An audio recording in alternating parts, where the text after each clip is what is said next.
Hey everybody. Thank you first of all very much for all the positive feedback on the previous videos. Um, yeah, really wants me to continue obviously and make more. So yeah, I hope you like this one too. What I would like to do now in this video and yeah, probably the next couple of videos, I think this will be maybe a short series, is really explain cryptocurrency and like how it came to be in a way that everyone should be able to understand it. I think it's very important that if you hold cryptocurrency and I don't know, like you invest in it and you expect things from it, that you at least understand the very basics. Okay, so what I want to do in this video is really just start off a kind of, I guess, walking you through like kind of a walking you through I don't know how to explain it, like maybe a kind of a situation that will make it clear, like kind of as we go, like kind of which issues you run into and like how we can solve them. So the very first thing that I kind of want to start off with is this, right? So just imagine that you have a group of friends. Maybe like you've known them for years. Let's just say for now, like you all went to school together, and you're really close friends. And as a matter of fact, you go out for lunch or dinner or drinks or whatever you want to call it, at least once a week. Now, say that you're on a night out, you have your dinner, your drinks, and probably a few drinks too many. But at the end, anyway, the time has come to settle the bill. Now, obviously, you all know each other. There's no issues here with paying. Everyone is fine with paying, and everyone whips out their wallet, and they all want to pay for like the food and the drinks that they've consumed, right? But they only want to pay for the stuff that that they've consumed. So you can imagine there's about, I don't know, say 10 people who all want to pay separately. Now you've literally just created like a nightmare for your waiter. However, like because he knows that you come back every week, you leave a good tip. He's okay with it, and he's like, okay, look, it's fine. We can do it this way, right? So basically, you all pay separately, and after probably like half an hour later, when it's all set up, you all go home and have a go about your own business. Okay, so now say 1 week later, you kind of do the same again, right? So you're now all out having your drinks and your food again. And when it comes time to pay the bill again, one of your friends actually suggested do it a little different this time. Now, she obviously remembered like the look on the waiter's face from last week, and she suggested like, look, since you're all good friends, she trusts all of you. She will just pay for like the whole bill. And what she'll do is she'll create like a Google sheet, kind of to keep track of it. And from now on, every week, someone else just takes a turn in like paying the bill. All right, so she'll share the Google sheet with all of you, and you can all enter like your lines whenever you've paid. Okay, now effectively, what you've now done is created a ledger, right? And just to give you an idea, just for the people who are kind of unfamiliar or not familiar with the what a ledger is, let's just type it in. What is a ledger? So a ledger is nothing more than a book or a kind of a collection of financial accounts, right? So just keeping track of all the finances. Okay, so now that you've created your ledger, obviously this is a kind of a massive step forward, right? Instead of all the hassle that you have every week, and like trying to pay the waiter one by one, now it's just one person that pays the bill and then adds it to the ledger. Now, okay, so that's all good. Now what happens is this is such a good success and everyone really loves it. This has really simplified the whole process that not only do you use it like on your night out, but what you also do is that you start to use it like individually, like with small groups of people, like, or maybe even just two people going for a cup of coffee or something. So you might have two friends that grab a coffee, and then one friend pays for it and then just adds it to the ledger, right? It might say something like, I don't know, Bob owes Alice $5 for coffee, right? And then maybe a few days later it is Alice owes Mike $5 for coffee or whatever. So all these lines just get added, and as well as like your normal dinner every week. So now you've got this ledger that now not only tracks like your group payments, but basically all the payments that happen between this group of friends. And the whole reason why this is actually possible is that you trust each other, right? Because everyone has access to it and everyone can add lines to it. So trust is a main thing here. But since you know each other, it's all good. Okay. So let's look at kind of a problem that you might run into. So a problem that you might run into is that someone is always the person kind of like paying, and like another person is always like someone who just says, sure, just add it to the ledger. And if that continues to happen, what can happen is that some people will go like really far into the plus and other people go really far into the minus. So what you also kind of decide as a group is that, okay, like at the end of every month, we're going to settle up, right? Just going to make sure that we start every month fresh. Okay, so basically now you've two rules for the ledgers. One is basically everyone has access to it and everyone can add lines. And the second rule is that you settle up at the end of every month. Now, what you've basically created here with this set of rules is a protocol, right? Now, let's show you this here as well. Like if I go and like, what is a protocol? It's just like an official procedure or a system of rules kind of governing, in this case, your ledger, right? So just kind of cool to walk through this slowly. So like what you've done, first of all, is you've created a ledger. And the second thing is you've now created a protocol, right? Just a set of rules. And everything goes well and everyone loves the ledger until this happens. One of your friends invites a colleague from work to join your group. Now, this is a problem because besides that one person, the rest of your group does not know who this person is, right? Who this colleague is.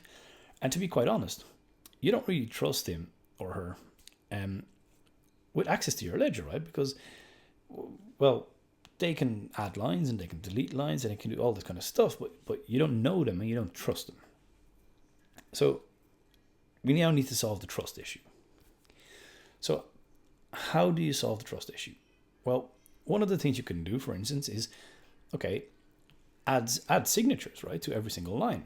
So like every time someone adds a line to the ledger, they have to sign off on it, right? That it's actually them who did it. Now, if you compare like a signature from like the I don't know, say I'm just going to call it the real world, right? Like the non-crypto world. Whenever you place your signature, the whole point is that it looks the same every single time you place it, right? And preferably it's something that's quite difficult that only you can do. So that's why like when you actually sign your signature, that people know that you're the one who did it. Now, a digital signature actually is quite the opposite. It's never the same, right? It's the whole point is that it's so different that people can't create it, right? And I'll explain that now as well. So how does that really work? So a digital signature is a combination of two things, right? A message and a private key. Now, you've probably heard this before in crypto, right? There's private keys and there's a public keys. And you've probably heard people shout stuff like, not your keys, not your crypto. Well, this is kind of what they're referring to, right? So the whole point of having your private key and why it's so important to keep it private is for this, say, digital signature. Because of your private key, you're the only one who can create it. And because it depends on the message, no one can copy it like from an earlier message and use it again for a new message, right? Because it's the combination of the two things. And if the message is changed, like ever so slightly, that means that like a whole new signature is generated, right? So if I was to take, say, an old combination of, I don't know, let's say Bob owes Karen $100, and I use the same signature on, like, say, a new message, maybe this time it's Michael owes Bob $1,000. Well, that different message will generate a different signature in combination with your private key, right? So this is very important to understand, is that you cannot just take an old message and use it for a new message. However, there is a small catch there, and I'm just going to get to that in a second, but I just want to have a quick sip first.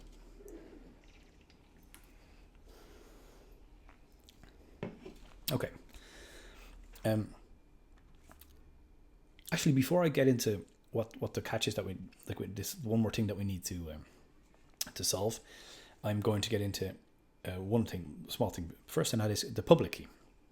So, like, what does your public key really do, right? So, basically, the thing that the public key does is it uses the message and the signature to check if it was indeed created by you.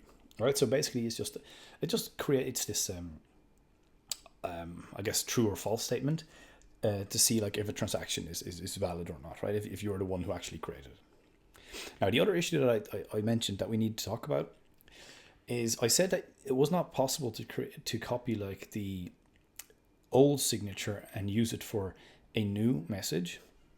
This is not completely true, because it's the combination of the message and the private key is like the combination of both is what we are looking at. Now, what if you were to keep exactly the same message? Right? So maybe it's Bob owes Karen $100. Maybe then you just do exactly the same thing again. Bob owes Karen $100. And you just add that same message over and over again, right? So that would be possible, because it would just be the combination of the message and your private key. And in this case, neither of them would change. So the combination as a whole would still be valid. Now, this is obviously a problem. So we need to add one more thing to make sure that the message always changes, right? Even if the text is the same, we need it to change. So what we do is we add a transaction ID. Okay, so like every single time there is a new transaction, a new ID is generated. And what we do is we put that transaction ID, we put it into the message, right? So basically the message changes every single time.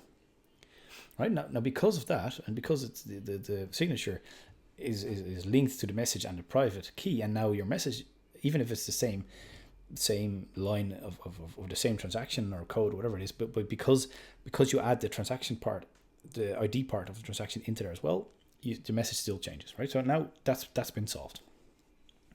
Okay, so basically what you can kind of think of now, the protocol that you had created before, right, is like where everyone has access to the ledger and it gets settled at the end of every month. You kind of added a new rule here, right? So like only signed transactions are valid. Okay.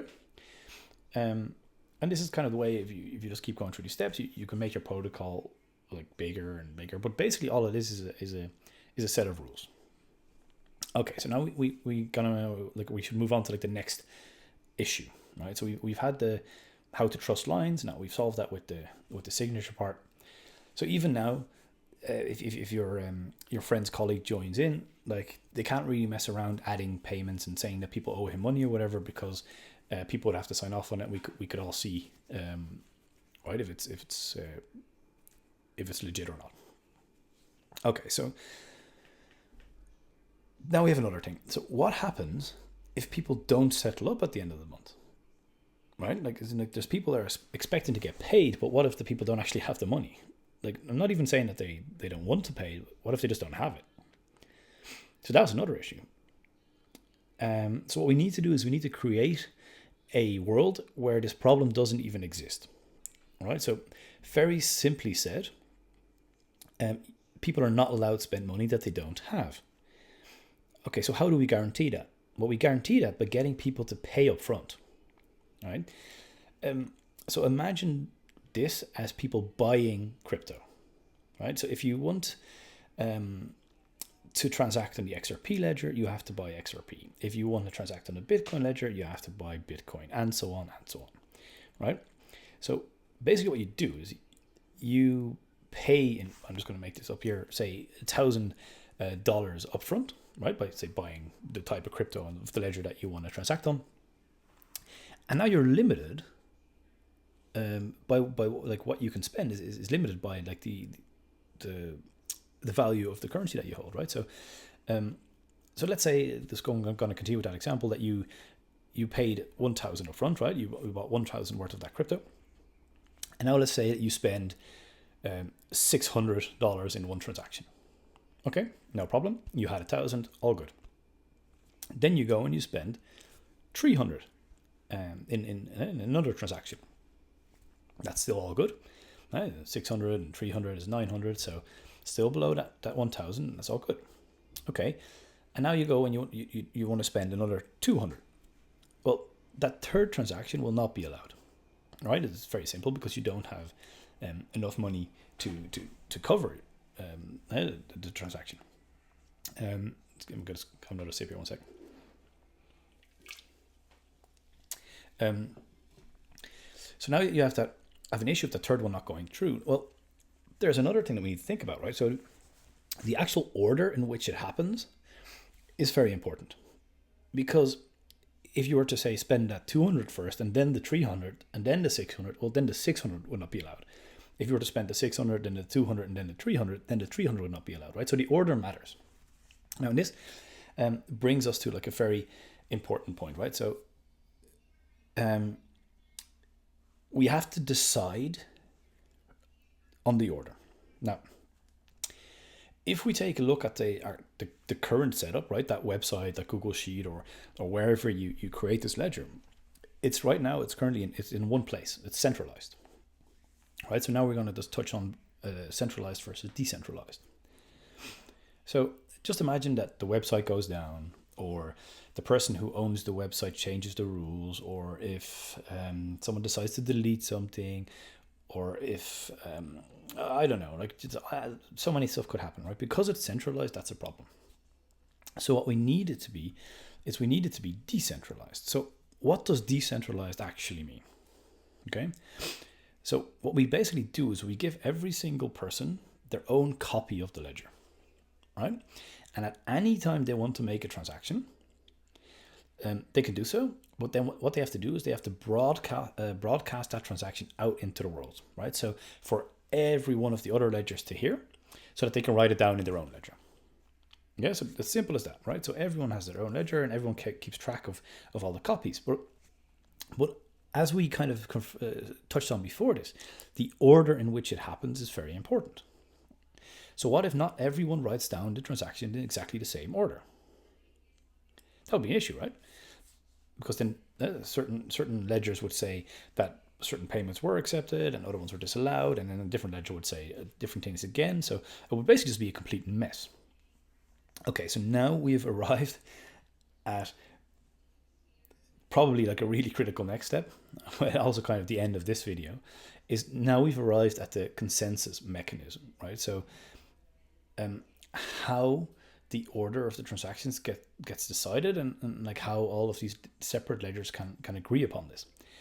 Now, what I want to do in future videos is kind of break this down per type of consensus mechanism, right? So for people who are new to this, I'm talking about proof of work, proof of stake, proof of consensus, and so on, right? So there's multiple options here, and obviously if you want to go towards like a proof of work, you'd be talking about Bitcoin, and I might start with that one in the next video. But what I just wanted to kind of walk you through in this very first video of this, I guess, mini series, is I kind of wanted to walk you through this problem very basic, and just kind of show you the problems that you come across and why they're very important, and kind of how to solve them. So let me know if up until now this part is clear, and then obviously in the next videos we'll dive in a bit deeper into the actual consensus mechanisms. But yeah, I'd really love your feedback. Please let me know if I'm explaining this okay, if so far everything is clear. If not, please let me know, and once again, like I can dive into stuff deeper, we can break it down more. I really want to explain it as simple as possible so that every single person understands. All right, guys, so up until this point, and actually maybe just to finish this video off, the reason I'm stopping here is that up to this point is basically the same for everything, right? It's like from now on, this is where it splits, and the different types of consensus mechanisms. Like I said, they've chosen different ways to solve the next problem, which we'll look at in next videos. All right. Thank you very much. I don't know if this was interesting, but yeah, I'd love to hear feedback. All right. Thank you.